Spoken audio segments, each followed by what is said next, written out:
राधे।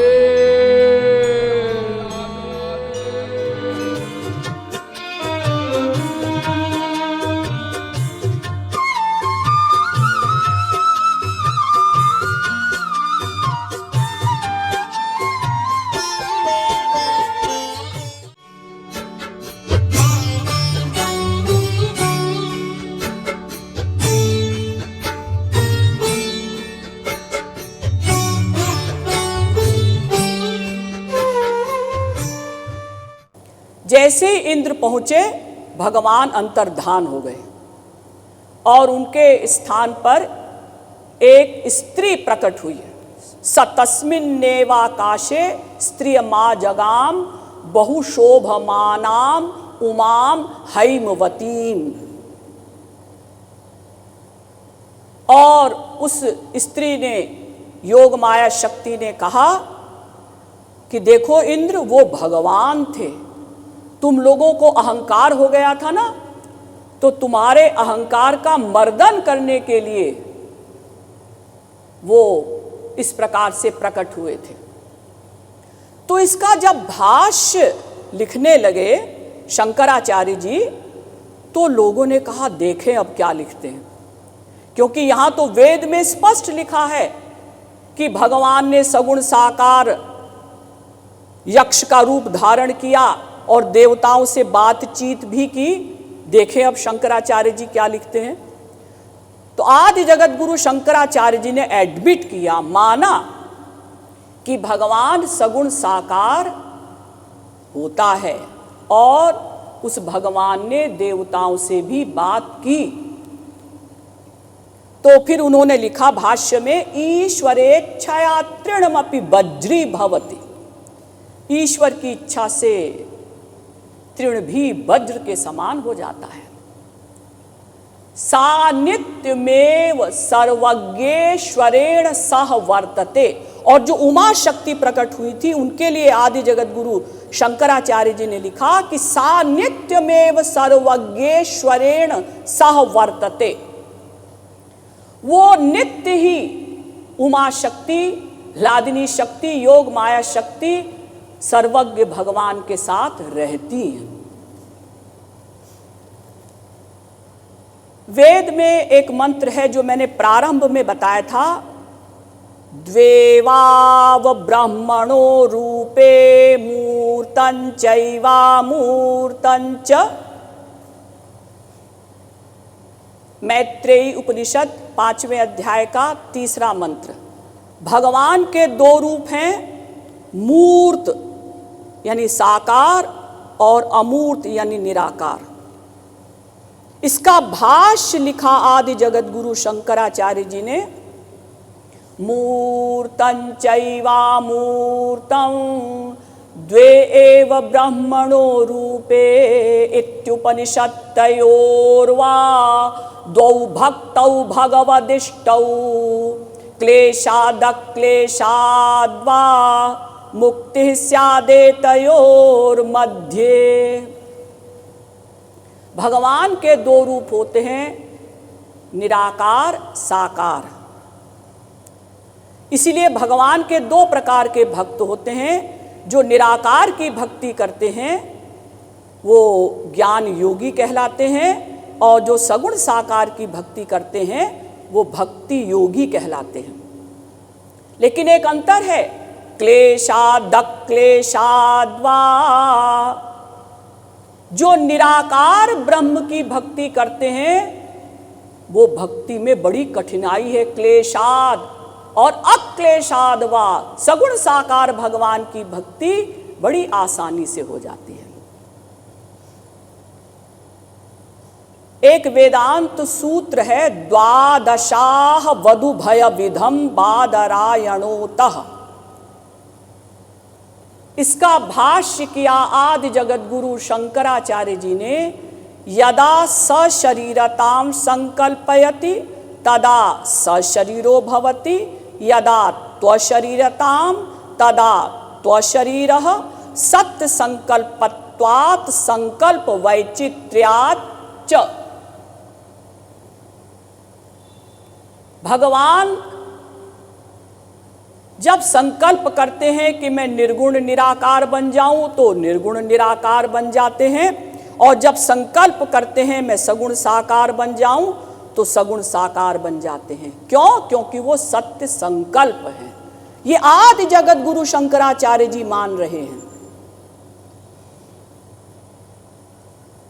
अनादि निधनम विष्णुम सर्वलोक महेश्वरम लोकाध्यक्षम स्तुवन्नित्यम सर्व दुखातिगो भवेत। विष्णु पुराण, विष्णु सहस्र नाम के इस श्लोक के भाष्य में आदि जगत गुरु शंकराचार्य जी ने लिखा कि वो सगुण साकार भगवान का शरीर दिव्य है, चिन्मय है। उस दिव्य चिन्मय देह में संसार के शरीर में जो 6 गड़बड़ियां होती हैं वो भगवान के देह में नहीं होती। अस्ति, जायते, वर्धते, विपरिणमते, अपक्षीयते, विनश्यति। है, पैदा हुआ, बढ़ा, गड़बड़ हुई, क्षीण हुआ, नष्ट हो गया। ये जो 6 गड़बड़ियां प्राकृत शरीर में हैं, ये भगवान के दिव्य चिन्मय शरीर में नहीं होती। और ऐसे दिव्य चिन्मय सगुण साकार भगवान की भक्ति करने से जीव माया से पार हो जाता है। गीता का एक श्लोक है, अजोपि सन् अव्ययात्मा भूतानामीश्वरोपि सन् प्रकृतिम स्वामधिष्ठाय संभवाम्यात्म मायया। गीता के 4 अध्याय का 6वां श्लोक। इस श्लोक में विशेष रूप से सगुण साकार अवतार का निरूपण हुआ।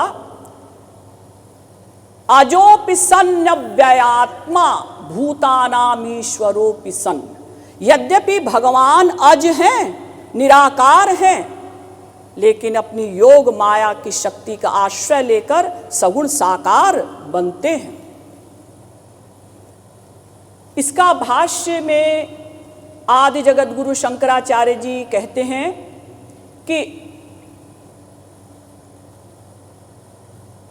जिन्होंने मथुरा में अवतार ले लिया है, जो अर्जुन के सारथी बने हैं और वसुदेव पुत्र श्री कृष्ण हैं,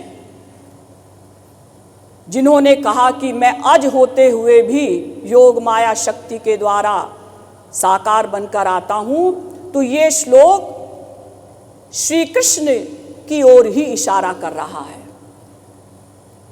यानी श्री कृष्ण जो सगुण साकार भगवान है, वो भगवान है। भगवान सगुण साकार होता है। गीता का एक श्लोक है, इदंते ना तपस्काय ना भक्ताय कदाचन न चा शुश्रूषवे वाच्यम न च माम योऽभ्यसूयति। गीता के 18वें अध्याय का 67वां श्लोक।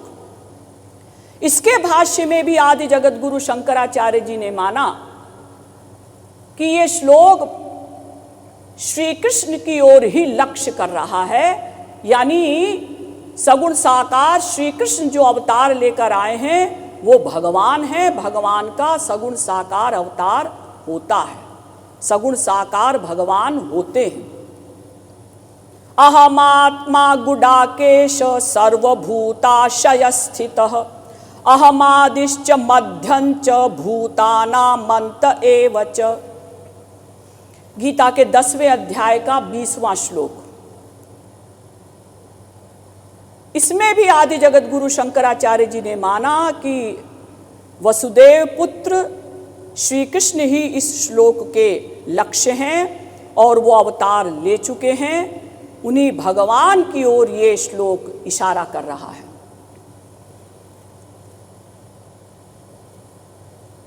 आदि जगत गुरु शंकराचार्य जी कहते हैं, द्विविधम ही ब्रह्म अवगम्यते नाम रूप भेदोपाधि विशिष्टम तद विपरीतंच सर्वोपाधि विवर्जितम ब्रह्म।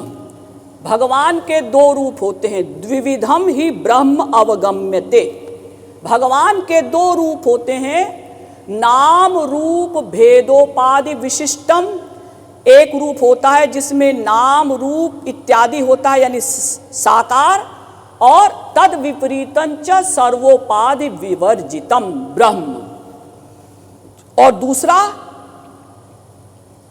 जिसमें नाम रूप इत्यादि नहीं होता, वो निराकार ब्रह्म।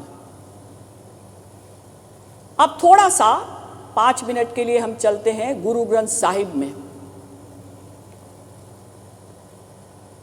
सिख धर्म वाले कहते हैं कि भाई हमारे यहाँ तो निराकार को ही माना जाता है।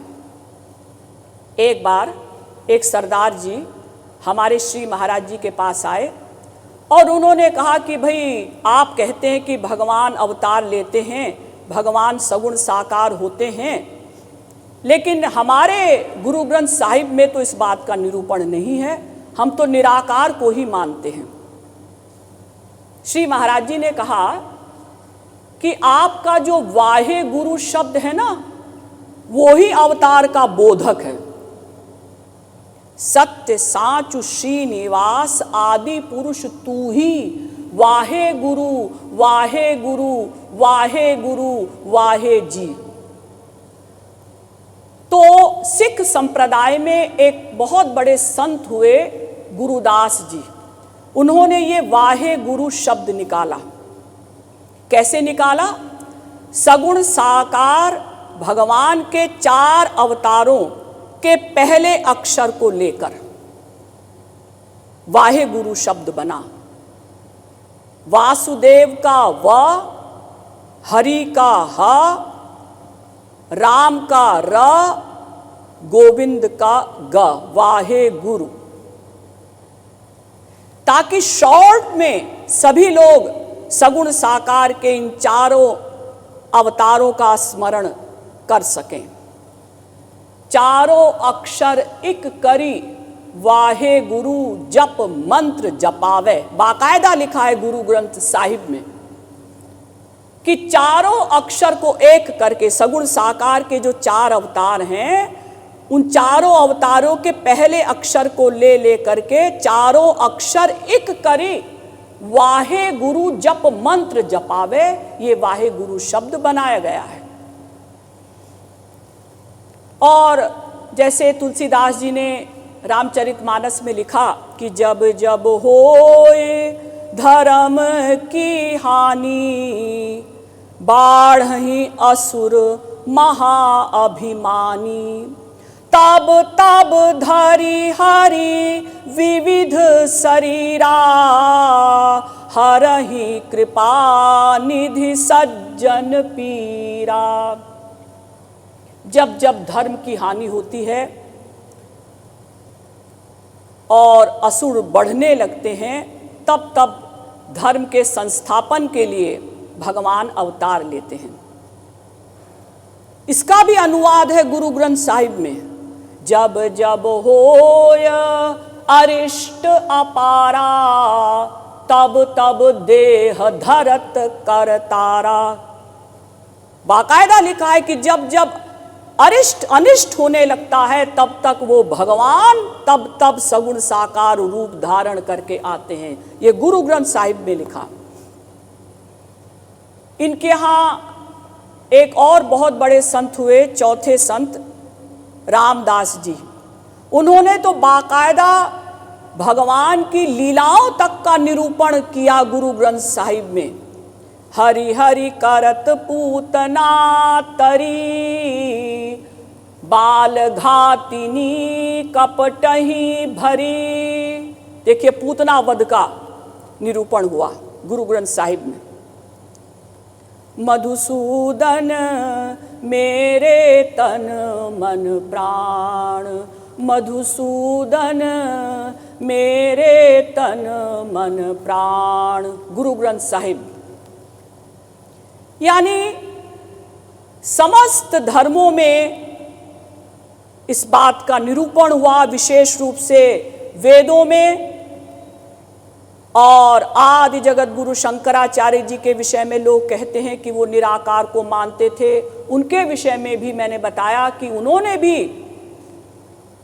सैकड़ों जगह इस बात को माना कि भगवान का अवतार होता है, भगवान सगुण साकार हैं। लेकिन हमारे सामने एक प्रश्न आता है कि भगवान जो ये अवतार लेते हैं तो क्या ये मां के गर्भ से अवतार लेते हैं, मां के गर्भ में जाते हैं, या कहीं से खिड़की विड़की से जंप करके आते हैं? यानी भगवान का अवतार कैसे होता है, इसका समाधान किया जाएगा, लेकिन आज नहीं कल। बोलिए श्रीमद सद्गुरु सरकार की, लाडली लाल की जय।